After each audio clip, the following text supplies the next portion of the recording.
Hi guys, my name is Daryl, and today I'd like to show you the exercises that are in Vince Gironda's Master Series Volume 9.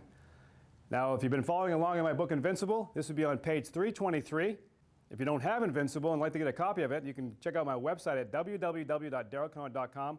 You can either get the PDF version or you can get the softcover version. So now I'd like to demonstrate the exercises that are in Volume 9. Full Gironda Dip. The difference between this type of a dip as opposed to a parallel straight bar dip is that the elbows are flared out. This is very important. A lot of people don't understand that, and they all teach it the wrong way, especially when online. I go online, I see the horrible form of so many people, and they're incorrect, and so that's going to damage your shoulder.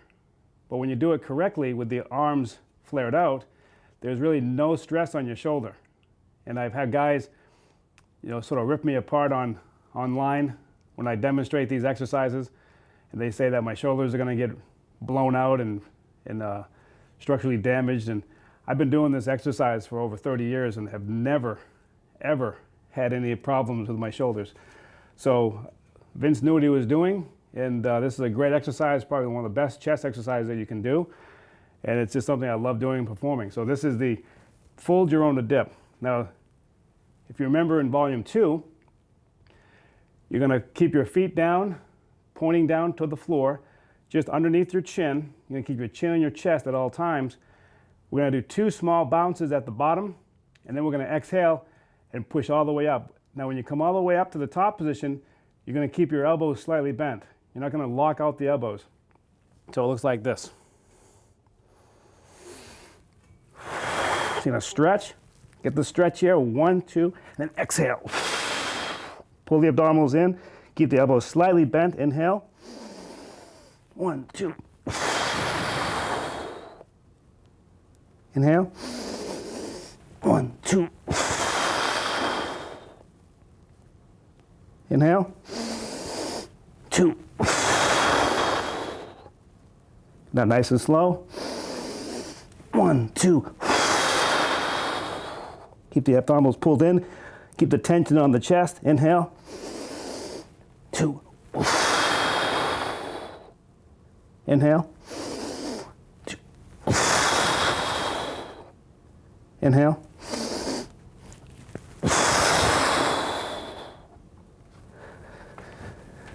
So the key points here is going to a nice and controlled motion. You don't want to just drop down and then so I just rebound up real fast. When I go down, do 2 small bounces, and then push up. When you come all the way up, you're pulling your abdominals in, keeping the tension on your chest at all times, and you sort of hold that position at the top 1 to 2 seconds. Slowly come back down, and then repeat. So this is one of my favorite chest exercises to perform. It's very demanding. You don't need a ton of weight, but once you get used to it, and you're not getting enough stimulation from it, you can wrap a weight around your waist and then do them with added weight. This is a tremendous exercise if it's done correctly. It's not for everybody, so just be aware of that. You have to develop the strength, the connective tissue of the shoulder in order to perform this. That's why volumes 1 and 2 are so important, because they help build you up to this. Guys, this is a great exercise, the Gironda Dip. Now guys, I want to show you the low pulley row. And I've demonstrated this exercise on the actual pulley row from Vince's gym. So I'm going to show you how to do the exercise on just a regular cable machine. You want the cable to be adjustable up to 16 inches off the ground, so you want the pulley at 16 inches. And then you want to have some type of a brace or a platform that you can rest your feet against so you don't slide forward. I like to use like an aerobic step. You can use something, you can build it yourself or whatever, but you want to be able to have a good support so that you don't slide forward when you do this exercise. Also, you want to have a 24-inch bar. There's other variations to this exercise, but in this particular program, Program 9, Vince calls out for a straight bar, and he actually had a customized handle, and I actually have that handle. But since you don't have that, actual bar, you can just use a straight bar. And most gyms have this stuff. So you want to position yourself so that your feet are supported. You're going to keep your knees slightly bent. Now this particular row is designed to build the width of the back. It's going to hit the teres major. There's been a lot of controversy about the teres minor and major and all that stuff, and I'm just taking what I learned from Vince, and if you look at anatomy charts, you'll see that this exercise really does hit the teres major, and it really brings the upper back out into prominence, so you really have that illusion that you have a really wide back. Vince, when he got ready for competitions, he always said that doing lat pull downs can ruin the effect of the back width.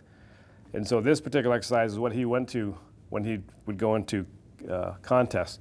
And it's something that he taught me as well, so I will demonstrate it for you now. So what you want to do is going to get down into this low position so that your head is down toward your knees. So you're in this position, your elbows are bent. And so you're going to start here, and then you're going to pull. We're going to exhale as we pull. And then just about where the hands come to underneath your nose, then you're going to go ahead and continue to sit up and then really contract. You bring the bar underneath the pec line. Then you inhale, you come back. Don't fully extend the arms. Keep them slightly bent. And you exhale, you pull. And then sit up and contract. And then inhale. And you pull. Exhale. And contract. It's very important to bring the bar underneath the low pec line. And then inhale, exhale. Contract, inhale. And so here you're starting to pull here, so you can really feel it right behind where the posterior deltoids are. You can really feel that pull right in that teres major, and then you can exhale and continue. Inhale, exhale. Inhale, exhale. Now there's also another version of this, and in volume 9, Vince talks about it, that this particular movement you can do in a concave fashion, like this. Then inhale, exhale, inhale, exhale.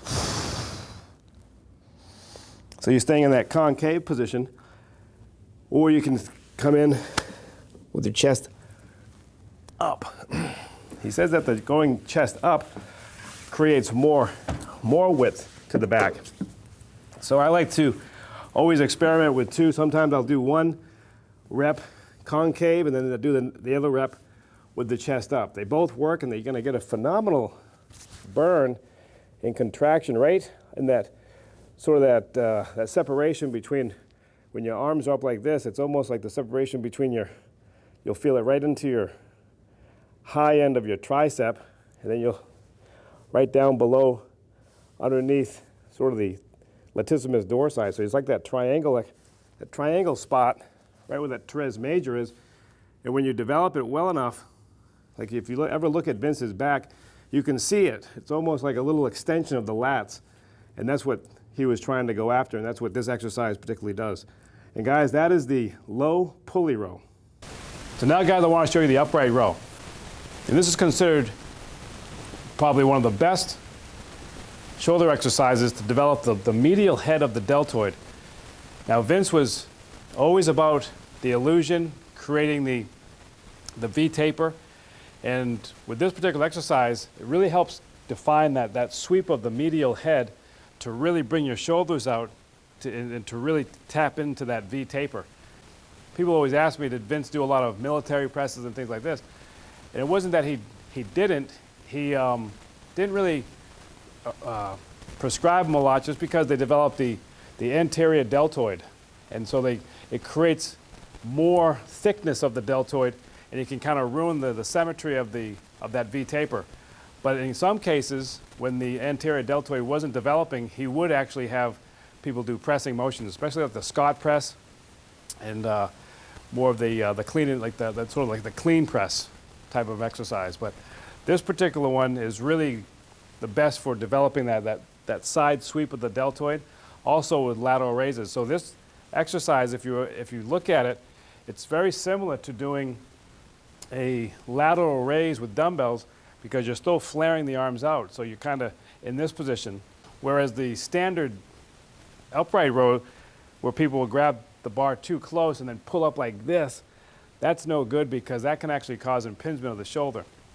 But the way Vince taught it is that you keep the bar 10 to 18 inches away from your body, and you're pulling up, again, looking like that lateral motion on the shoulders. And so it's just less stress on the joint, but more emphasis on the medial deltoid. And this is how you do it. So you want to grab the bar just a little bit closer than shoulder width. You don't want to be too far out, but just a little bit closer, just inside. And so if you look at the bar here, it has like this particular bar, if you look at this, it has like sort of the groove where you put your hands, and then it has like the smooth spot in the middle. And that's kind of where you want to put your hands, right there. And so you're going to keep your knees slightly bent, heels together, toes flared out. You're going to rest the bar on your thighs. You want to round out a little bit at top of the shoulders, so you're looking down. And then you're going to pull up. And as you pull up, you're going to keep the bar, again, 10 to 18 inches off your body. You're going to exhale.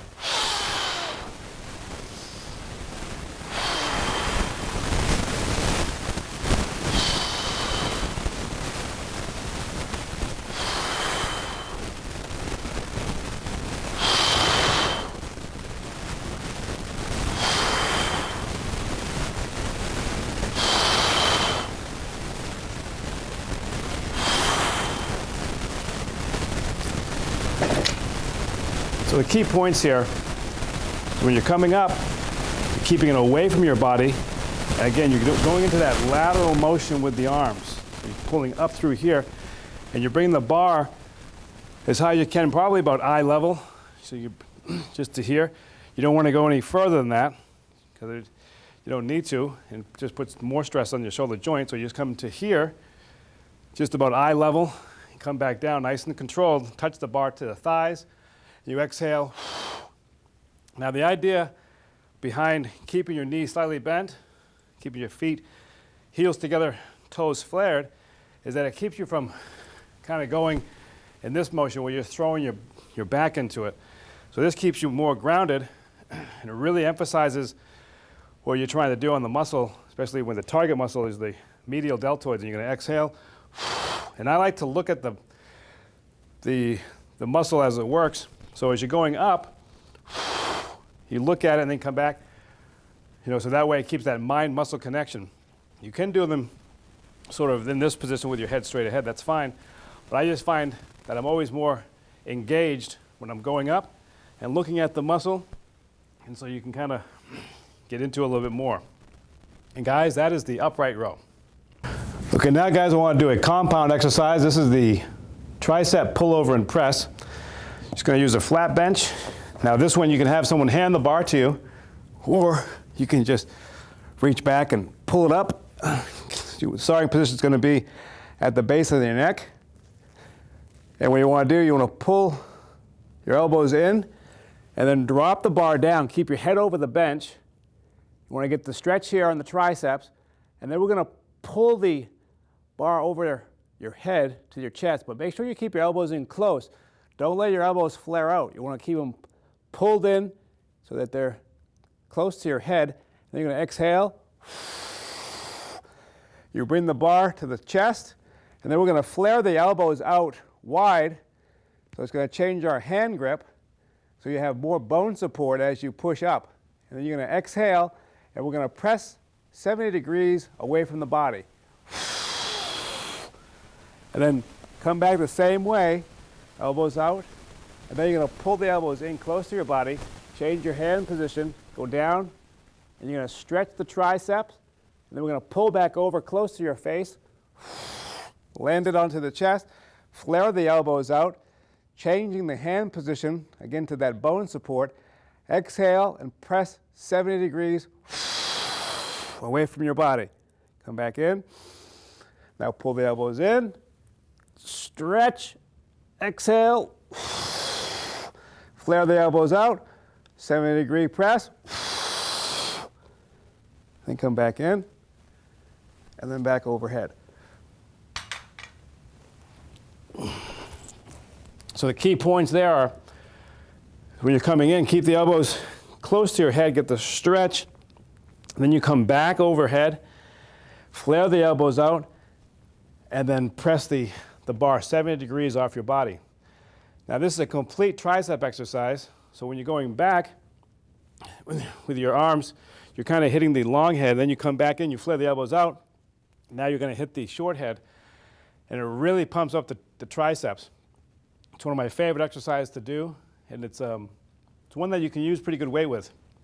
But always start slow and really master the form before increasing the weight. And guys, that is the tricep pullover and press. Now guys, I want to show you another compound movement on the biceps. This is going to be using the preacher bench curl and the body drag curl. So for the preacher bench, you want to have a preacher bench that you can actually stand against rather than sitting down. So this is the Larry Scott preacher bench, and this works really well because you want to stand behind it. You don't want to sit on the preacher bench and curl because you don't get enough leverage when you are sitting. So this allows you to kind of get into the movement, plus you can kind of get really this sort of a leverage point on the biceps. So as you're curling, especially with heavy weight, you can really kind of get into it and really crank on the exercise.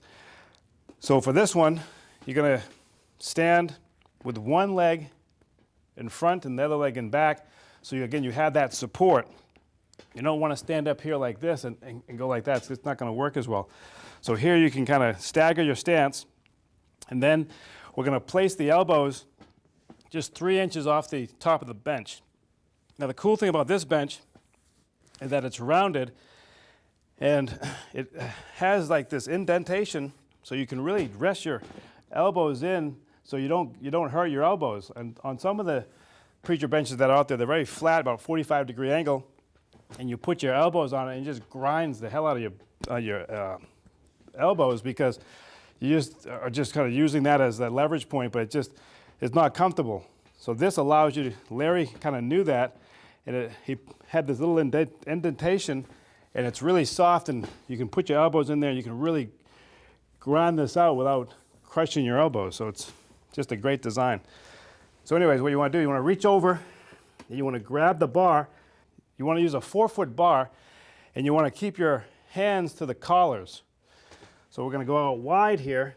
So your arms are actually, your hands are going to be a lot wider than your elbows are.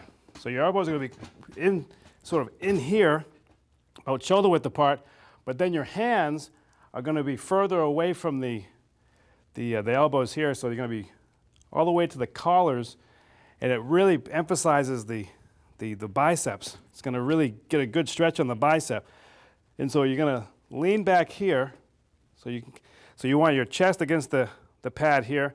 You're going to round out your shoulders, and then you're going to roll the bar down, the fingertips here, and then you roll them back up, and then you curl in. You're going to bring the bar right underneath your neck, touching your front deltoids.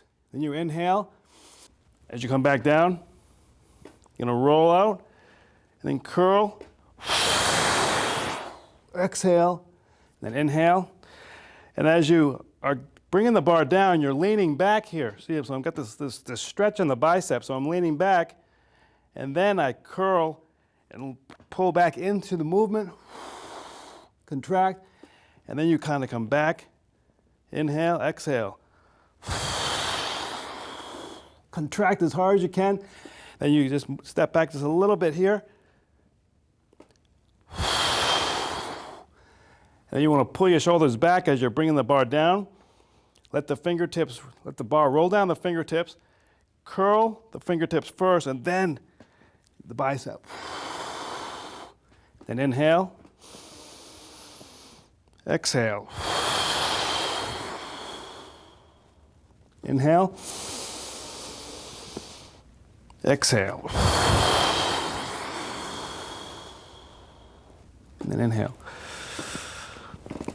Now it's a great exercise, one of my favorite bicep exercises, because you really get into the movement and it's an unbelievable stretch. And then as you're contracting, I mean, there's no soft spot to the bicep when you do this. And what I mean by that is sometimes when you're doing a bicep curl, the muscle will go soft. Like you'll crank it up here, and all of a sudden it'll go soft, and you'll be like, the pump's completely out of it, and there's no more tension. Because once you kind of get to that certain point, the muscle is no longer under extreme tension. So when you do it the correct way, when you go back, it's like you're kind of following the path of the resistance. And so when you are coming back into that stretch position, you're pulling on those fibers and really keeping a lot of tensile strength on the bicep. So therefore, you're just loading up as much tension as possible, so those muscle spindles really get a good stretch, and they get it, so then that way when you counteract that and you come back in, those cross bridges really engage. So it's like that ratcheting effect, and you can almost feel it just happening as you're doing it. So as you're going into that lengthening period, and then you contract, you can really feel those cross bridges engaging, and it creates a tremendous pump to the bicep, because you're getting full engagement of all those muscle fibers. As you're curling up and you're going into the movement, you're coming back in, and you're pulling yourself just a little bit forward so that you can bring the bar to the base of the neck, touching the deltoids. And then you come back and you get that lengthening of the muscle, and then you come back in and you contract. And it's a great movement once you kind of master it. And it's a lot better on a bench like this, because when you start just staying on like a regular preacher bench and you just crank them out, you just don't get the same effect. You don't get that same pump. You have to get this sort of leverage support, and then you're using your legs, so you're almost getting like this movement throughout the entire body just to help with the weight, but you can crank out a lot of heavy weight with this. So I just use lightweight just as I'm demonstrating, because it just makes it impossible to crank out heavy weight and talk at the same time. So that's why I use lightweight. And so again, when you get that nice stretch here, you want to keep your hands all the way to the collars of the bar, elbows in close. And then you can really engage, and man, that'll blow your biceps like crazy. It's phenomenal. So that's the first exercise. The second exercise is the body drag curl. Now with the drag curl, all you want to do, you want to keep your hands about shoulder width apart, keep your feet together, toes flared, and then we're going to just drag the bar, going to pull the elbows back, and keep the elbows close to your body. So we don't want to be out here pulling up, so you're keeping the elbows in close, but your hands are a little bit further away from your elbows, so you want to be about just a little bit past shoulder width apart. And then we're going to come up, all the way to the neck, and then you drag the bar back down all the way to your thigh. So it looks like this. Exhale. And then just keep it on your body as it goes all the way down. You stretch. I like to lean back to get more of a stretch on the bicep, and then come back up. As you're going down, I look up to stretch the biceps, and then come back in. And look up, stretch, and lean back just a little bit here.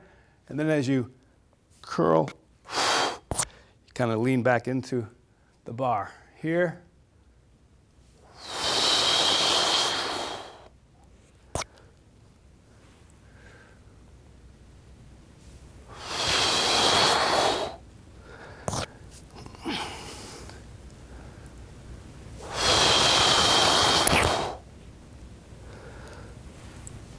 Another thing I forgot to mention is to keep your thumbs on the same side as your fingers. So you're using that false grip. So when you use your thumb on the same side, I mean on the opposite side, when you do the thumb grip, that can put more stress, on your brachioradialis, on your forearms, and less on the bicep. So when you put your thumbs on the other side, it's strictly all bicep. And so the key points with the body drag curl, again, keeping your heels together, toes flared, knees slightly bent. That way you can't cheat at all. So it keeps your body grounded, as well as it really emphasizes the isolation on the bicep. And then you just drag the bar up, keep the elbows in close to your body. Hands are going to be a little bit further away, about a little bit past shoulder width. Then you just curl right up. You're going to bring it all the way to the base of your neck. And then you just drag it all the way back down. And then you want to straighten the arms out completely and look up. And so what you're doing is you're just kind of looking up and just leaning back a little bit so you can get more stretch in the bicep. And then you curl, and then you drag, touch, and then come back down. And then right there you get that stretch, and you come back up. And guys, that is the body drag curl. So these are two great exercises back to back, and guaranteed to blow up your biceps. Now, if you don't get a pump after doing these two exercises, then something's completely wrong. So you're either not doing enough weight, not using enough form, or you just genetically just don't have it. But these exercises right here are phenomenal, and it's a great compound exercise. And these, the preacher curl bench and the body drag curl. Just gonna put your forearms on your thighs, and you want to drop the bar down so it rolls down your fingertips. So it starts in this position like this, so that your wrists are just off the edge of your knee, and then you're just gonna curl up the fingers first, and then you're gonna curl the wrist, and then you contract the forearms. And then you wanna, as the bar comes down, you wanna sit back a little bit to stretch the forearms. Then you exhale, and you lean toward the contraction. Then you inhale, let the bar roll down the fingertips, roll back up, contract, then inhale, exhale, inhale, and you lean back just to stretch, and then exhale as you go into the contraction, and inhale, and exhale. Now when you're using a lot of weight, you can really get more leverage by leaning back and then pulling in and contracting. So you want to lean in toward the contraction. Inhale. Let the fingers roll down. Let the bar roll down the fingertips. Then roll back up. Exhale. Contract. Inhale. Exhale. And contract. And guys, that is the off the thigh barbell wrist curl. All right, guys, now I'm going to demonstrate the 45-degree hack slide. And so this platform is at a 45-degree angle. And what we want to do here is, now this platform can raise up and down. So if it's a fixed platform, and if it's not 45 degrees, this might be a more difficult exercise to perform. So you might want to omit this one, especially if you can't get to that 45 degrees, because if anything's steeper, or you could end up hurting yourself. So what you do here is you want your feet to be about 16 inches apart, heels together, and you want to keep your feet up on the platform. So they're raised up on the platform here like this. And so your knees are sort of in a flared plie position. And then you come up. Now, typically when I normally would do this exercise, I could actually go all the way down. But since I'm still rehabbing my knee, I can't go all the way down. I'm getting there, but not as much as I'd like at this point, but I'm still working on it. So typically this exercise will require you to go all the way down, but I will do my best to demonstrate. So you go heels together, toes apart. Now you want to keep your head on your chest. So you sort of round out here. That way you can just keep the back in a neutral position so you don't hurt yourself. And you keep your abdominals nice and tight. And then you go down, you inhale. And you'd exhale and come up. Now again, I do apologize. I normally can go all the way down, but unfortunately, I'm still working on it. And this is usually one of my favorite exercises, but it's frustrating that I can't go all the way back down. So you inhale, you come down here. So you go down, flare the knees out, stay down, and then you exhale and push back up. So ideally, you want to get down as low as you can and then come up. Now, when you do this exercise, as you come up, you don't want to lock your legs. That's why you stay in this sort of plie position, and it really isolates the contraction, and it keeps those muscle fibers turned on the entire time, so there's no synapse. So it just allows you to really have that intense burn in the legs. Now, you can also do a 45-degree hack squat with your feet up here, and you can drop back down. So if you can't do the 45-degree hack slide that I just demonstrated, then you can do this one where your feet are out on the platform, and then you could come down as low as you can and then come back up like this. It's going to hit the quadriceps a little differently than the one I demonstrated. The one I demonstrated hits really all 3 points of the quads, and you get a really awesome pump, but it really defines the legs in a tremendous way. This way is great, especially for like someone like me who's going through rehab, that it allows me to work on the quadriceps and get full range of the quads and flexibility as I work through my rehab. And so that will also help develop the rectus femoris muscle pretty good and the vastus lateralis. Not as much on the VMO, the vastus medialis. When you turn your legs out with your heels together, that really gets that teardrop, that VMO, that vastus medialis oblique muscle, and that's tremendous for definition, especially in bodybuilding. So with your feet out like this, it's going to work really isolate on that, and then when your feet are up here, you're going to work more the rectus femoris and the vastus lateralis. Both really good exercises, so choose which one works best for you, and if you can do both, then work with both of those. Guys, that is the 45-degree hack slide. All right, guys, now I'm going to show a hyperextension. This one, you're just going to, if you have something similar to this, it's just going straight out, keep your hands over your head, and you go down, so you get it to a 90-degree position on your hips, and then you come right back up to the extended neutral position. Inhale, and then exhale. Then you inhale, and exhale. Inhale, and exhale. Now, you always want to come back to the full extension. You don't want to go too excessive and really pull yourself up as high as you can. That's going to cause some irritation on your lower back. So the idea, they call it a hyperextension because you're coming up into a full extension position, but I don't like the word hyper because it sounds like you're going beyond that. And so, it's just more of an extension of the back. So you don't want to, when you do this, you don't want to go down and then come all the way up into this type of a position where it's excessive. That's not going to really do anything for you. So you come down here and then you stay into that.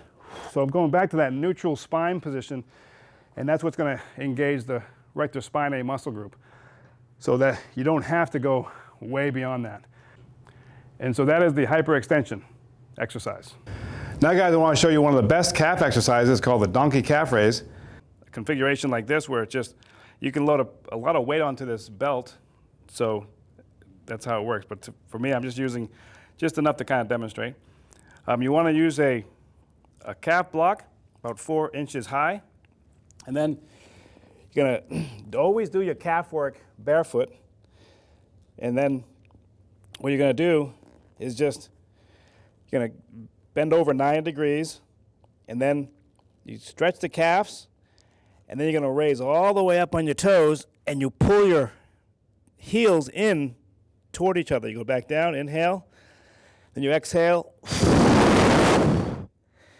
inhale, stretch, then exhale,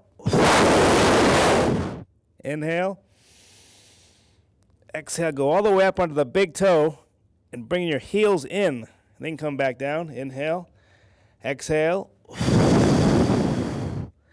inhale, exhale, inhale, stretch, exhale, come all the way up. Now the key points here are real simple. You want to be able to keep your body in a 90-degree position bent over. You want to get a good stretch onto your calves, and then as you raise up, you want to come all the way up onto the big toes and touch your heels together and then come back down. When you do it that way, you come all the way up on your big toe and touch your heels together, you can really get a very strong, deep contraction in the calves. Especially, so you're working the gastrocnemius muscle, which kind of creates that diamond look to the calf. So this is how you get diamond calves. Now guys, I want to show you the stiff abdominal crunch. And what you want to do, you want to grab a flat bench, you want to put it on a block 10 inches high. I like to use an aerobic step because it's just easier to adjust. And then you want the bench to be at an incline. Then you're going to lie back, you're going to take your hands and you're going to position them underneath your sacrum, and this is going to help protect your lower back. And then we're going to go into a contracted position here. So we're not going to lie back here, relax. You're actually going to contract, you're going to press your back into the bench as tight as possible. You want to maintain that tight contracted position right from the start. So you're going to point your toes toward the wall. Don't drop down too low, because that's going to cause your back to pop up. So you want to keep the back imprinted to the bench at all times. You're going to go ahead and keep your toes pointed, keep your legs straight, keep the contracted abs nice and tight, and then you're going to bring your legs in at the same time. You're going to kind of bring your head in toward your legs. Then inhale. Inhale. Exhale. Inhale. Exhale. Inhale. Exhale. Inhale. Exhale. And release. So the key to this exercise is that your legs are straight, toes are pointed, keeping your back pressed against the bench at all times. It's going to help maintain that braced position on your abdominals to keep them nice and tight so your back doesn't pop up.